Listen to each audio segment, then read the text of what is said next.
Hello everyone, welcome to Pharmarocks YouTube channel. Pharmarocks के YouTube educational channel में आपका स्वागत है। आज के वीडियो लेक्चर में हम डिटेल में स्टडी करेंगे नेगेटिव फीडबैक मैकेनिज्म के बारे में। तो ये ऐसे प्रोसेसेस है कि जिसके कारण हमारे बॉडी के अंदर टेम्परेचर अच्छे से रेगुलेट रहता है, साथों साथ ब्लड शुगर का प्रॉपर रेगुलेशन होता है और ब्लड शुगर कंट्रोल में रहती है। साथों साथ जो हमारा ब्लड प्रेशर है वो भी अच्छे से मेंटेन रहता है हेल्दी कंडीशंस के अंदर। तो ये जो सब प्रोसेसेस है उसको कहा जाता है फीडबैक मैकेनिज्म, और उसके लिए अच्छे से समझना होता है ये होम्योस्टेसिस का प्रोसेस। तो शुरू करते हैं आज का लेक्चर और सीखते हैं ये फीडबैक मैकेनिज्म्स के बारे में। तो expert lecture by Amar sir, assistant professor and founder of Pharmarocks. Thank you for being one lake family of Pharmarocks. Updated रहिए फार्मा नॉलेज के साथ, एक्सेस करिए study material, test series, video lecture Pharmarocks के app ऊपर।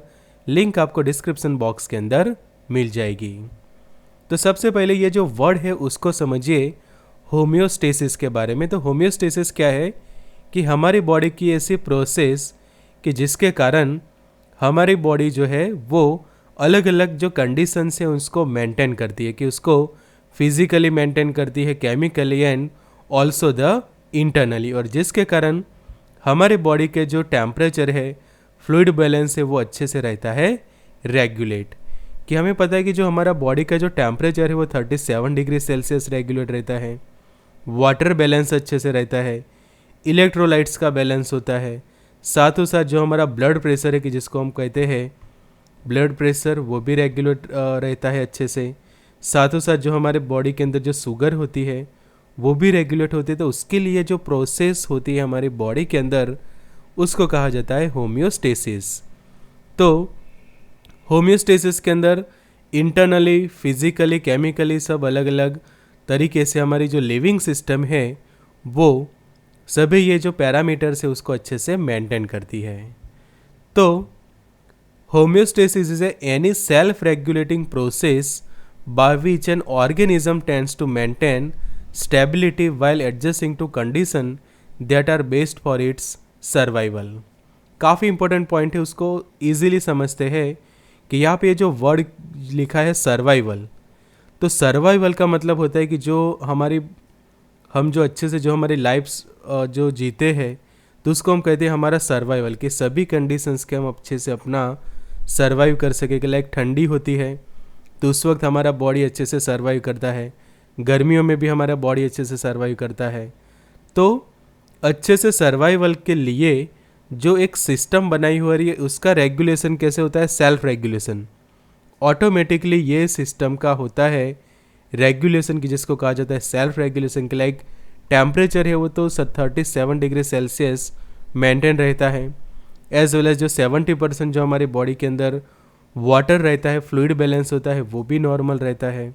और उसके अंदर समझो कि इम्बैलेंसेस होते हैं तो बहुत सारे कॉम्प्लिकेशंस होते हैं, एज वेल एज जो हमारा ब्लड प्रेशर है वो प्रॉपर रेगुलेट रहता है, ब्लड का जो शुगर लेवल है वो भी अच्छे से मेंटेन रहता है। तो ये जो अलग अलग जो पैरामीटर्स है कि ब्लड प्रेशर, शुगर लेवल है, फ्लूइड बैलेंस है, टेम्परेचर है, वो अच्छे से प्रॉपर स्टेबल रहते हैं। कि लाइक टेम्परेचर हमारा 37 डिग्री सेल्सियस के आसपास कम्प्लीटली मेंटेन रहता है, कि जिसके कारण हम अच्छे से जो है वो सर्वाइवल करते हैं। कि चाहे ठंडी होती है, गर्मी होती है, सभी के अंदर हम अच्छे से सर्वाइवल करते हैं।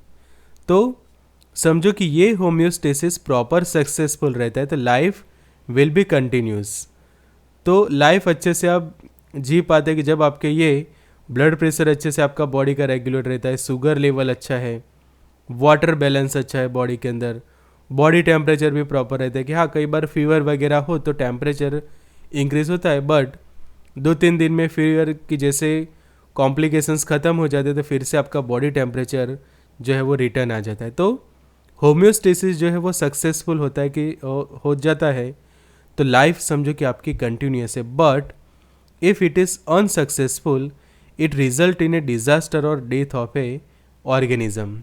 कि लाइक समझो कि वाटर कंटेंट बहुत सारा कम हो जाता है आपकी बॉडी के अंदर तो भी बहुत सारे कॉम्प्लिकेशंस आ सकते हैं, कि डिज़ास्टर और डेथ की कंडीशन, की जो डिहाइड्रेशन हो जाता है, कई बार वाटर कंटेंट या फिर जो फ्लूइड बैलेंस है वो बिगड़ जाता है हमारे बॉडी के अंदर, उसी तरह से काफ़ी हाई फीवर ऐसा हो जाता है तो भी डिज़ास्टर की कंडीशन होती है।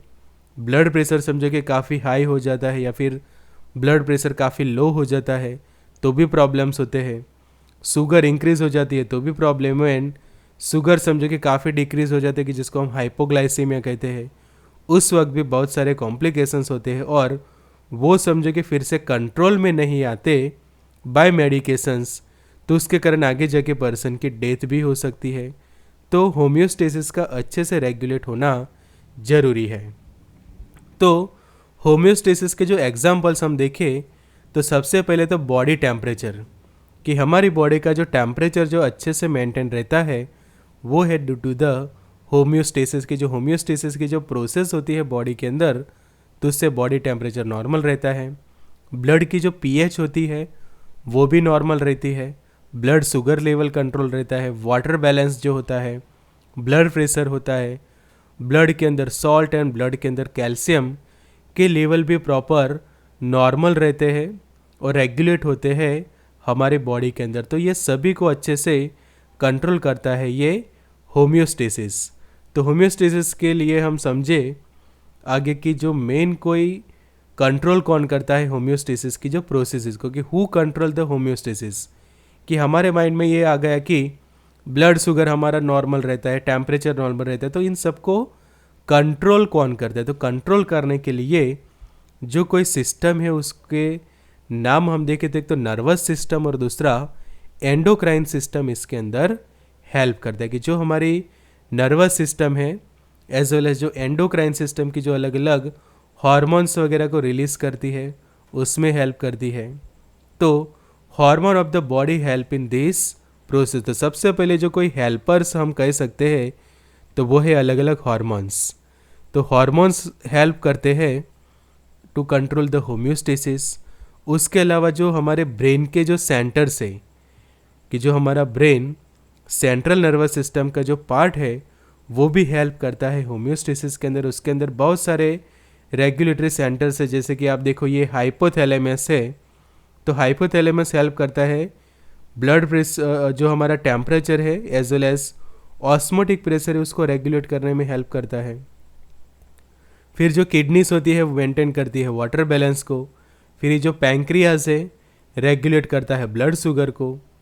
तो sensory receptor of the nervous system वो भी हेल्प करते हैं, कि जो आपके स्किन के अलग अलग लेयर्स के ऊपर सेंसरी रिसेप्टर्स प्रेजेंट होते हैं और उसके जो दूसरा एंड होता है हमारे सेंट्रल नर्वस सिस्टम के ब्रेन एंड स्पाइनल कॉर्ड्स के अंदर होते हैं, तो वो भी हेल्प करते हैं। फिर दूसरे कोई देखिए कंट्रोलर तो पिट्यूटरी ग्लैंड है, पैंक्रियाज है, kidney, hypothalamus, sweat gland also help. कि देखो कि स्किन के अंदर जो स्वेट ग्लैंड्स रही है स्किन के अलग अलग लेयर्स के अंदर, तो वो क्या क्या हेल्प करते, तो जो स्वेट प्रोड्यूसर होता है वो हमारी बॉडी में से बाहर निकालने में हेल्प करती है, उससे भी बॉडी टेम्परेचर मेंटेन रहता है। किडनी जो है वो भी हेल्प करवाती है as well as blood distribute heat throughout the body. कि ब्लड की जो हमारी लिक्विड कनेक्टिव टिश्यू है वो अच्छे से पूरे बॉडी के अंदर ब्लड को डिस्ट्रीब्यूट करवाती है और उसके कारण हीट का भी अच्छे से डिस्ट्रीब्यूशन हो जाता है बॉडी के अंदर। Skeletal muscles contract and release the heat. कि हीट रिलीज करने के लिए स्केलेटल मसल्स प्रॉपर रिलैक्स होते हैं। तो इस तरह से ये सभी कंबाइन में हेल्प करते हैं होम्योस्टेसिस को कंट्रोल करने में। कि जो सेल्फ रेगुलेशन सिस्टम बनती है टेम्परेचर रेगुलेशन की, ब्लड शुगर रेगुलेशन की, ब्लड प्रेशर रेगुलेशन की, तो ये सभी के अंदर ये अलग अलग कंपोनेंट्स हमें हेल्प करते हैं। तो होम्योस्टेसिस का मतलब हुआ कि स्टेबिलिटी। तो what do you mean by the homeostasis? That means it is a stability. तो स्टेबिलिटी कौन से चीज़ की है? तो सबसे पहले समझो कि stability about the our various vital science. तो it provide the stability to our human body and stability that the organism reaches is rarely around the exact point of the vital science. कि जो हमारे vital science से अलग अलग उनका proper regulation होना और ये भी सेल्फ रेगुलेशन होना है, वो प्रॉपर अच्छे से स्टेबल रहते। तो उसके एग्जाम्पल आप देखोगे तो अच्छे से समझ में आ जाएगा कि होम्योस्टेसिस किस तरह से आपको स्टेबिलिटी जो है वो प्रोवाइड करती है। तो जैसे कि बॉडी टेम्परेचर 37 डिग्री सेल्सियस और फ़ारेनहीट में हम देखें तो 98.6 डिग्री फ़ारेनहीट टेम्परेचर मेंटेन रहता है। फिर नॉर्मल ब्लड शुगर लेवल रहता है हमारा, वो भी एक स्टेबिलिटी है। Stability of normal blood pressure कि सिस्टोलिक एंड डायस्टोलिक प्रेशर जो हम कहते हैं कि 120/80 जो प्रॉपर स्टेबल रहता है आपकी बॉडी का या फिर उसके आसपास रहता है, तो भी हम कह सकेंगे कि होम्योस्टेसिस अच्छे से आपकी बॉडी के अंदर हो रहा है। Stability of fluid volume in your body कि आपकी बॉडी के अंदर जो फ्लूइड वॉल्यूम है वो प्रॉपर मेंटेन रहता है, 70% जितना फ्लूइड प्रॉपर रहता है आपकी बॉडी के अंदर। And stability of blood pH. तो ये सभी जो अलग अलग वाइटल साइंस है उनके जो प्रॉपर वैल्यूज़ है उसको मेंटेन करने में, हेल्प करने में जो हेल्प होती है, तो ये है होम्योस्टेसिस। तो साइड में यहाँ ये डायग्राम आप देखो कि जब काफ़ी गर्म होता है, टू हॉट और टू कोल्ड, तो बहुत ज़्यादा कोल्ड भी हमें पसंद नहीं आता, बहुत ज़्यादा हॉट भी, तो जस्ट इक्विलिब्रियम होता है, बैलेंस होता है, तो काफ़ी अच्छा लगता है कि लाइक कोई ऐसा खाना खा रहे हैं तो समझो कि बहुत ज़्यादा ठंडा होगा तो भी पॉसिबल नहीं होगा, बहुत ज़्यादा गर्म होगा तो भी पॉसिबल नहीं होगा, बट समझो कि प्रॉपर मीडियम है तो it is proper for you की। जैसे बॉडी टेम्परेचर भी समझो कि 45 हो गया तो भी आपके लिए डिफ़िकल्टी हो जाएगी, बॉडी टेम्परेचर 15 डिग्री सेल्सियस हो गया तो भी डिफ़िकल्टी हो जाएगी, बट समझो कि वो 37 डिग्री सेल्सियस के आसपास मेंटेन रहता है तो that is a best for you. तो यही है होम्योस्टेसिस, और ये मेंटेन करने में जो पूरी सिस्टम है उसको हम कहते हैं फीडबैक मैकेनिज्म। तो फीडबैक मतलब कि रिस्पॉन्स और रिएक्ट, कि जब भी कोई अलग अलग चेंजेस होते हैं हमारी बॉडी के अंदर तो हमारी बॉडी की जो सिस्टम है वो तुरंत रिस्पॉन्स करती है और रिएक्ट करती है। कि जैसे कोई एंटीजन एंटर होते हैं हमारी बॉडी के अंदर तो तुरंत उसके सामने एंटीबॉडी जो है वो प्रोड्यूस होते हैं, फाइट बैक करने लग जाते हैं और प्रोवाइड करते हैं हमें प्रॉपर इम्यूनिटी। उसी तरह से जब ये वाइटल साइंस के अंदर कोई प्रॉब्लम होता है कि लाइक समझो कि ब्लड प्रेशर इंक्रीज हो गया, बॉडी टेम्परेचर राइज हो रहा है या फिर बॉडी टेम्परेचर डिक्रीज हो रहा है, तो तुरंत आपकी बॉडी जो है वो प्रॉपर रिएक्ट करती है। कि इवन समझो कि शुगर डाउन हो गई है या फिर शुगर इंक्रीज हो गई है तो भी उस वक्त आपका बॉडी जो है वो अच्छे से रिएक्ट करता है, रिस्पॉन्स करता है। फ्लूइड बैलेंस कम होता है या फिर इंक्रीज होता है उस वक्त भी रिस्पॉन्स करता है। एंड टेम्परेचर जब इंक्रीज हो या डिक्रीज हो उस वक्त के आपकी बॉडी जो है वो रिएक्ट करती है, प्रॉपर रिस्पॉन्स करती है। तो यही है आपका फीडबैक। तो give the feedback when something abnormal. तो होम्योस्टेसिस जो सेल्फ रेगुलेटरी सिस्टम है वो कब अच्छे से एक्टिवेट होती है कि जब कुछ एबनॉर्मल होता है। ये खास समझिए कि give the feedback when something abnormal. तो उसका एक एग्जांपल हम देख सकते हैं कि लाइक कि आपका बॉडी के अंदर शुगर लेवल समझो कि काफ़ी इंक्रीज हो रहा है, शुगर लेवल इंक्रीज हुआ है तो ये कंडीशन को हम कह सकेंगे कि एबनॉर्मल कंडीशन है। उसी तरह से आपका समझो कि ब्लड प्रेशर इंक्रीज हो रहा है तो ये कंडीशन को भी हम कहेंगे कि एबनॉर्मल कंडीशन। उसी तरह से समझो कि ब्लड प्रेशर डाउन हो गया है तो उसको भी हम कह सकते हैं एबनॉर्मल कंडीशन। की ऐसे कोई भी एबनॉर्मल कंडीशन के लाइक ब्लड प्रेशर इंक्रीज होना, डिक्रीज होना, शुगर इंक्रीज होना या फिर शुगर जो है वो डाउन हो जाना, बॉडी टेम्परेचर इंक्रीज हो जाना या फिर डिक्रीज होना, तो ये क्या हो गए समथिंग एबनॉर्मल। कुछ ऐसी एबनॉर्मल कंडीशन जैसे आपके बॉडी के अंदर होती है तो ये फीडबैक मैकेनिज्म या फिर जो होम्योस्टेसिस के जब पूरा सिस्टम है वो अच्छे से एक्टिवेट हो जाता है एंड तुरंत आपका जो सिस्टम को बैलेंस एंड स्टेबलाइज करने में लग जाता है। So balance and stabilise the our body system के जैसे कोई एबनॉर्मल होता है तो उसके सामने तुरंत वो रिएक्ट करेंगे, रिस्पॉन्स देंगे और उसको अच्छे से बैलेंस एंड स्टेबलाइज करने का काम करेंगे हमारी बॉडी के अंदर।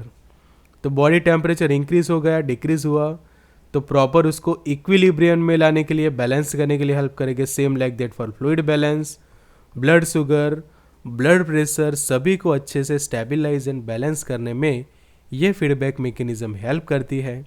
सो a feedback mechanism is a physiological regulatory system, कि जैसे आप एनाटॉमी समझते हैं उसी तरह से ये फिजियोलॉजिकल रेगुलेटरी सिस्टम है that either returns the body to a normal internal state, कि नॉर्मल इंटरनल स्टेट की जिसको हम कहते हैं होम्योस्टेसिस के अंदर लागेगा, या फिर less commonly bring an internal system further away from homeostasis, कि प्रॉपर बैलेंस करवा देगा या फिर उसके आसपास जो है वो सेटअप करके देगा, कि जिसके कारण आगे जो है वो काफ़ी ख़राब कंडीशन ना हो। बिकॉज ब्लड शुगर काफ़ी इंक्रीज हो जाते तो हम कहते हैं डायबिटीज़ के कंडीशन, एंड ब्लड शुगर काफ़ी डाउन हो जाए तो उसको हम कहते हैं हाइपोग्लाइसेमिया, कि जब पेशेंट जो है उसका शुगर लेवल काफ़ी कम हो जाए तो उसको हाइपोग्लाइसेमिया हम कहते हैं।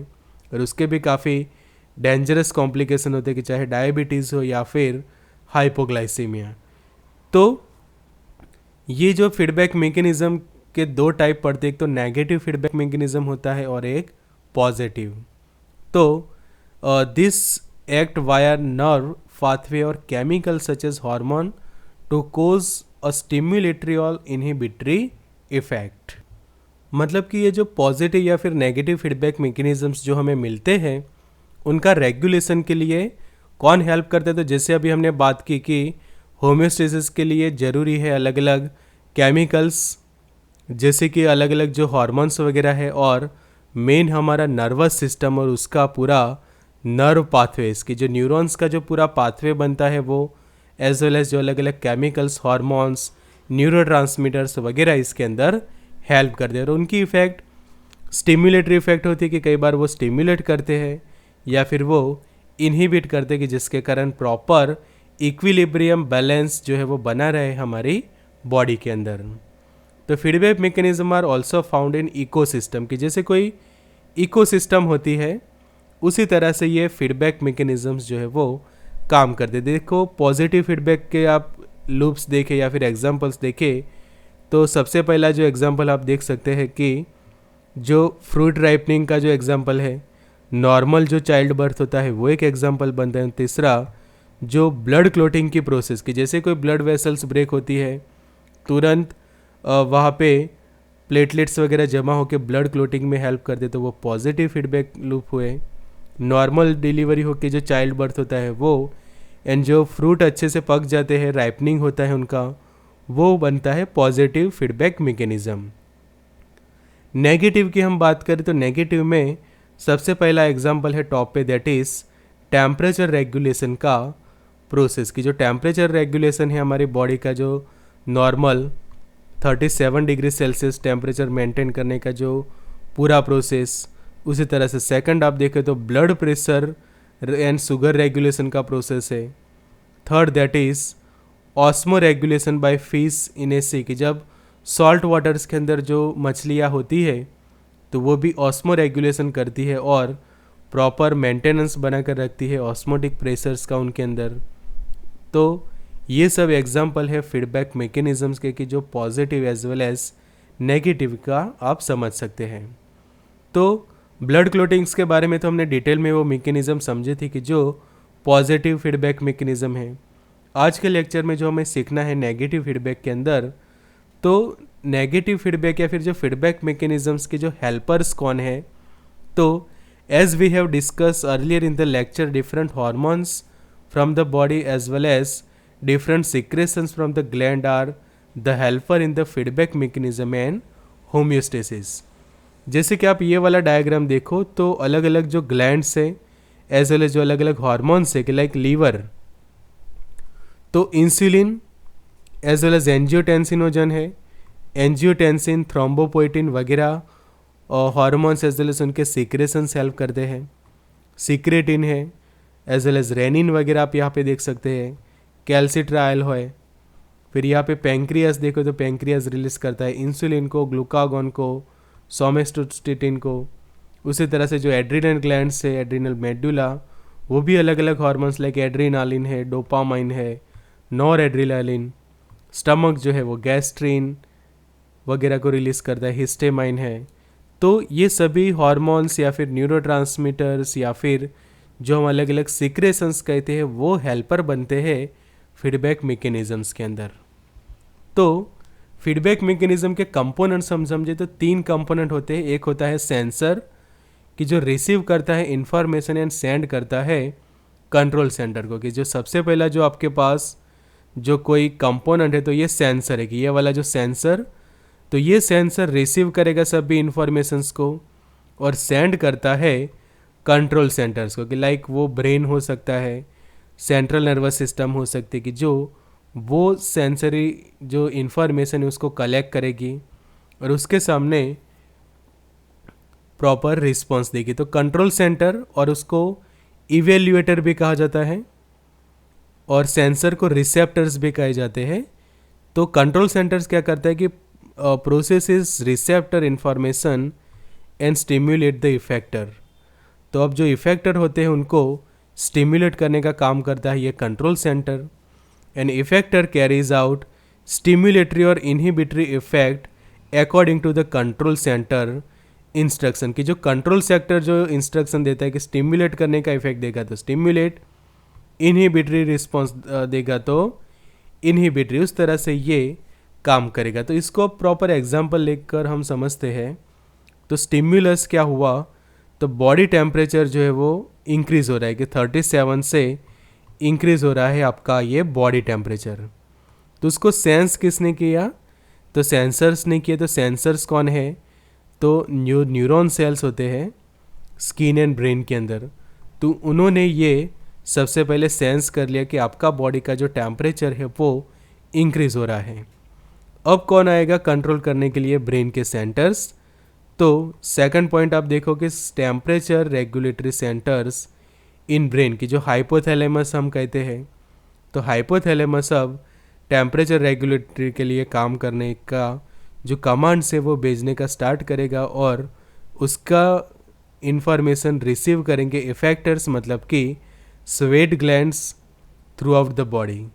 तो आपके बॉडी की जो स्वेट ग्लैंड्स है वो कंट्रोल करेगी अब आगे की प्रोसेस, एंड उससे आपका बॉडी टेम्परेचर जो है वो रेगुलेट होता है। तो आगे प्रोसेस कैसे हुए मैं आपको आगे समझाता हूँ, बट सेंसर क्या हुआ, तो ये वाले हो गए आपके brain as well as skin के जो न्यूरॉन सेल। कंट्रोल सिस्टम किसने बनाया, तो ब्रेन ने। और इफेक्टर्स कौन है, तो आप देख सकते हैं ये स्वेट ग्लैंड। तो इस तरह से पूरा कंपोनेंट तैयार होता है, और इन तीनों के कंबाइन एफर्ट्स के कारण प्रॉपर जो है वो रेगुलेशन होता है, कि चाहे ये ब्लड प्रेशर का रेगुलेशन हो, बॉडी टेम्परेचर का रेगुलेशन हो, या फिर ब्लड शुगर का रेगुलेशन। ये तीनों रेगुलेशंस अच्छे से होते हैं by sensor, control and effector के थ्रू। तो बॉडी टेम्परेचर कैसे रेगुलेट होता है वो यहाँ पे समझ लीजिए अच्छे से। तो our internal body temperature is regulate by the part of our brain centre call hypothalamus, की जिसको हमने कहा सेंटर। तो कंट्रोल सेंटर आप देख लो यहाँ पे कि ये जो आपका ब्रेन है, और ब्रेन का भी स्पेशल पोर्शन के दैट इज ए हाइपोथैलेमस जो हम कहते हैं। तो हाइपोथैलेमस क्या करता है देखो, तो जब बॉडी टेम्परेचर इंक्रीज होता है, सबसे पहले समझिए बॉडी टेम्परेचर जब इंक्रीज होता है तो क्या होता है। तो यहाँ पे देखो ये वाला प्रोसेस सबसे पहले, तो ये वाला पाथवे देखिए कि टू हॉट यहाँ पे लिखा है। तो यहाँ पे मैं लिखता हूँ नंबर 1, कि जब काफ़ी गर्मी होती है, काफ़ी गर्मी होती है उस वक्त होता क्या है, तो टू हॉट। तो उस वक्त क्या करते हैं, आपका जो ये कंट्रोल सेंटर है, मतलब कि हाइपोथैलेमस है, वो सिग्नल भेजता है न्यूरॉन्स के थ्रू आपकी स्किन को। तो अब वहाँ पे क्या होता है, 2 प्रोसेस होती है। एक होता है ब्लड वेसल्स का डायलेशन होना, यहाँ पे लिखा है। यहाँ पे सेकंड पॉइंट आप समझो कि सेकंड में अब क्या होता है कि ब्लड वेसल्स डायलेट होती है, और साथों साथ स्वेटिंग, मतलब कि पसीना होता है आपको। कि ये जो आपके ब्लड वेसल्स ये जो देख रहे हैं ये हो रही है डायलेट।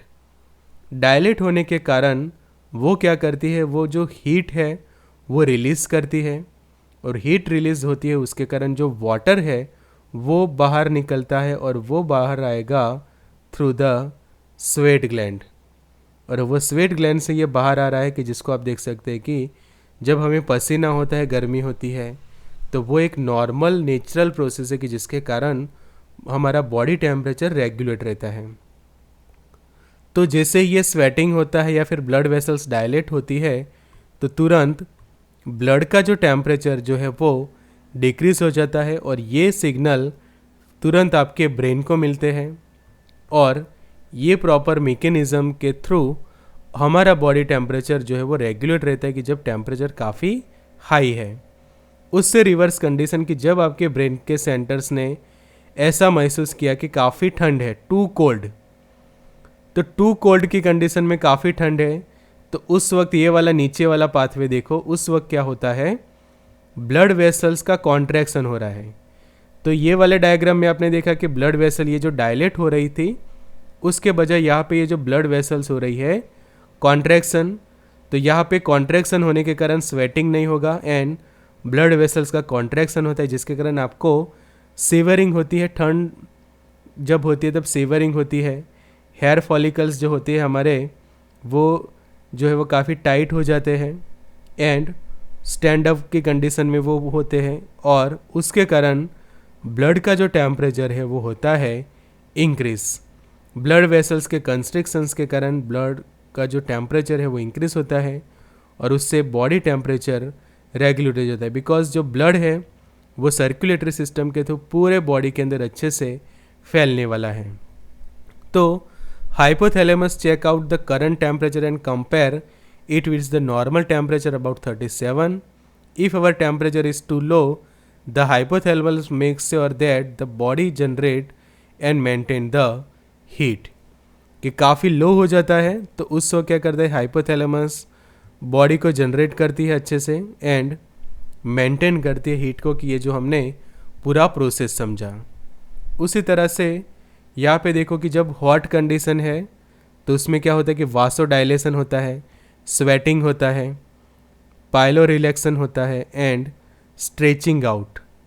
जबकि कोल्ड कंडीशन के अंदर वासो कंस्ट्रिक्शन होता है, सीवरिंग होती है, आपको पाइलो इरेक्शन होगा, मतलब कि hair on the skin stand up. जबकि हॉट कंडीशन में हेयर जो है वो फ्लैट हो जाते हैं, curling up, it means making yourself smaller, so smaller surface area. तो ये सब कंडीशन प्रोड्यूस होती है कि जब प्रॉपर रेगुलेशंस करना होता है, होम्योस्टेसिस प्रोड्यूस करना होता है हमारी बॉडी के अंदर, और बॉडी टेम्परेचर मेंटेन करना होता है। तो thus in body temperature regulation skin also play important role. Sweat release by the sweat gland available in the skin layers, it help in maintaining the normal body temperature and provide stability to our body system. तो जब body temperature regulate हो जाता है 37, तो इसका मतलब हुआ कि प्रॉपर स्टेबिलिटी हो गई आपके बॉडी के अंदर, बैलेंस हो गया फिर से, और जिससे बॉडी टेम्परेचर जो है वो अच्छे से रेगुलेट हो जाता है। तो हॉट कंडीशन में वासोडाइलेशन याद रखिए, कोल्ड कंडीशन में वासो कंस्ट्रिक्शन, हॉट कंडीशन में पसीना होता है, जबकि यहाँ पे कोल्ड कंडीशन में सेवरिंग होती है, वो नॉर्मल है। फिर जो हेयर्स वगैरह आपके स्टैंड अप हो जाते हैं वो भी नॉर्मल है, जबकि हेयर जो है वो फ्लैट हो जाते हैं, वो गर्मियों में कॉमन होता है। फिर उसी तरह से ब्लड शुगर भी रेगुलेट होती है। तो ब्लड शुगर में क्या होता है कि जब शुगर लेवल इंक्रीज होता है तब क्या होता है, तो ग्लूकोज सबसे पहले जो हम कुछ भी खाना खाते हैं वो जब अच्छे से डाइजेस्ट हो जाता है तो वो ग्लूकोज एंटर होता है हमारे ब्लड स्ट्रीम के अंदर from food we eat and use as a body fluid. Body का जो फ्लूइड फ्यूल जो हम बात करते हैं, तो बॉडी फ्यूल के तौर पे जो ब्लड शुगर है वो काम करता है। तो जब शुगर लेवल इंक्रीज होता है तब क्या होता है, तो जो बीटा सेल्स होते हैं, ये वाले साइड में जो डायग्राम है उसके ऊपर आप अच्छे से ध्यान रखें कि ये जो बीटा सेल्स है, तो बीटा सेल्स क्या करते हैं कि beta cell of the pancreas make the insulin which play a role in moving the glucose to the muscles, liver cell and fat for metabolism। कि आपके ब्लड के अंदर रहा जो शुगर समझो कि काफ़ी इंक्रीज हो गई है, तो वो शुगर के यूटिलाइजेशन के लिए ये जो बीटा सेल्स ऐसे कमांड करते हैं इंसुलिन रिलीज करके कि ये जो ग्लूकोज है वो यूटिलाइज होगा और fat cells take the glucose from the blood. अब क्या करेंगे कि जो आपके फैट सेल्स वगैरह है, आपके बॉडी के अलग अलग ऑर्गन सिस्टम है, वो ब्लड में से वो ग्लूकोज को यूटिलाइज करेंगी और वो यूटिलाइज करके ब्लड शुगर लेवल जो है वो फिर से नॉर्मल करेगी। उससे रिवर्स कंडीशन की जब शुगर लेवल डिक्रीज हो जाता है तो अल्फा सेल्स होते हैं वो क्या करते हैं, ग्लूकागोन रिलीज करते हैं एंड ये ग्लूकागोन क्या करता है, लीवर के थ्रू ग्लूकोज को रिलीज करवाता है आपके ब्लड के अंदर। मतलब कि सिंपल समझो कि शुगर कम हो गई है तो शुगर को रिलीज करवाएगा आपके ब्लड के अंदर, और जब शुगर इंक्रीज हो जाती है तो उसको यूटिलाइज करवाता है ये इंसुलिन। तो जब आपके बॉडी के अंदर इंसुलिन प्रॉपर बनता है तो उससे जो ये फीडबैक मैकेनिज्म प्रॉपर बनती है जिसके कारण शुगर लेवल हमारा मेंटेन रहता है। जबकि ये सिस्टम में जब प्रॉब्लम होता है तो उसी के कारण जो कंडीशन प्रोड्यूस होती है उसको हम कहते हैं डायबिटीज़। कि जिन लोगों को डायबिटीज़ का प्रॉब्लम होता है उनके अंदर ये होम्योस्टेसिस अच्छे से रेगुलेट नहीं होता, तो उसके कारण जो है वो प्रॉब्लम होता है डायबिटीज़ जैसे कंडीशंस का। तो जिस तरह से ब्लड शुगर मेंटेन होता है ऐसे ब्लड प्रेशर भी रेगुलेट होता है। कि यहाँ पे आप देखो तो जो ब्लड वेसल्स होते हैं वो सेंसर्स का काम करते हैं कि जिसको हम कहते हैं baroreceptors, that detect if the blood pressure is too high और too low and send the signal to the hypothalamus. वो भी ब्रेन का जो कंट्रोल सेंटर है हाइपोथैलेमस, वहाँ पे सिग्नल भेजते हैं। And if the blood pressure is too high the heart rate decrease, कि आपका ब्लड प्रेशर समझो कि काफ़ी इंक्रीज हो जाता है। यहाँ पे देखो लिखा है कि blood pressure increase about the normal. तो ये जो सेंस रिसेप्टर क्या करते हैं, आपका जो ब्लड वेसल्स जो होते हैं उनके डायमीटर को एनहांस करवाते हैं, इंक्रीज करवाते हैं, मतलब कि वासोडाइलेशन करवाते हैं। वासोडाइलेशन होगा तो क्या होगा, हार्ट रेट जो है वो डिक्रीज होता है और साथों साथ वासोडाइलेशंस के कारण जो ब्लड फ्लो है वो क्या हो जाएगा कि लाइक सिंपल आप समझो कि ये जो कोई पाइप है उसमें जो पानी का फ्लो जा रहा है, अब यही पाइप को समझो कि आप ऐसे डायलेट कर देते हैं तो फ्लो जो है वो क्या हो जाएगा, डिक्रीज हो जाएगा। मतलब कि प्रेशर ऑटोमेटिकली डाउन होगा। कि यहाँ पे समझो कि प्रेशर काफ़ी ज़्यादा है और जब प्रेशर ज़्यादा होता है डायमीटर कम होने के कारण, तो डायमीटर समझो कि हम फिजिक्स के कॉन्सेप्ट के अकॉर्डिंग टू डायमीटर इंक्रीज कर दे तो ऑटोमेटिकली फ्लो डिक्रीज होगा और प्रेशर दोनों डाउन हो जाएंगे। तो यही करता है हमारा ये फीडबैक मैकेनिज्म ब्लड प्रेशर के रेगुलेशन के अंदर। तुरंत ब्लड प्रेशर डिक्रीज हो जाता है और आ जाता है उसकी नॉर्मल रेंज के अंदर। उसी तरह से दूसरी कंडीशन कि जब आपका ब्लड प्रेशर जो है वो हो गया है काफ़ी लो, तो blood pressure increase towards the normal. ये कब होगा कि blood pressure decrease below normal. Blood pressure कम हो गया है तो अब क्या कर रहा है कि sense receptor detect the change and cause increase the heart rate.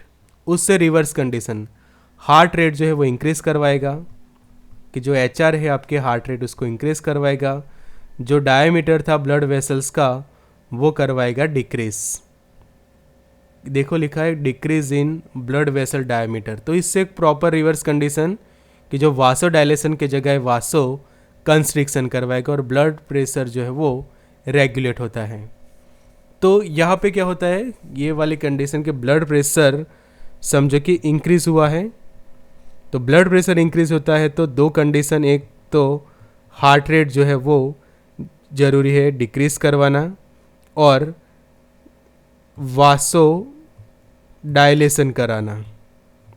ये पॉइंट खास याद रखिए, वासो डायलेशन यहाँ पे होता है मतलब कि डायामीटर जो है वो increase in blood vessel diameter, जबकि ब्लड प्रेशर डाउन हो जाता है कि blood pressure decrease the below normal level, और यहाँ पे ब्लड प्रेशर जो है वो इंक्रीज़ हो रहा है। तो इंक्रीज़ हो रहा है तो उस वक्त हार्ट रेट डिक्रीज़ करवाओ, वासो डायलेशन करवाओ, और यहाँ पे क्या हो रहा है हार्ट रेट जो है वो इंक्रीज़ करवाएगा और साथों साथ वेसल्स का जो है वो वासो कंस्ट्रिक्शन करवाना। तो यहाँ पे वासो कंस्ट्रिक्शन, यहाँ पे वासो डायलेशन। तो ये बीच में ये लकीर ड्रॉ कर देते हैं कि ब्लड प्रेशर यहाँ पे इंक्रीज, यहाँ पे ब्लड प्रेशर होता है जब डाउन। तो उसको बैलेंस करने के लिए इस तरह से ये फीडबैक मैकेनिज्म जो है वो काम करती है। तो ये था special lecture about the feedback mechanism. तो फार्मारॉक्स के लेक्चर्स नोट एक्सेस करिए फार्मारॉक्स की ऐप ऊपर। Thank you for watching. Join कर सकते हैं व्हाट्सएप ग्रुप, एक्सेस करिए study material, test series, video lecture Pharmarocks के ऐप ऊपर। So good luck and all the best.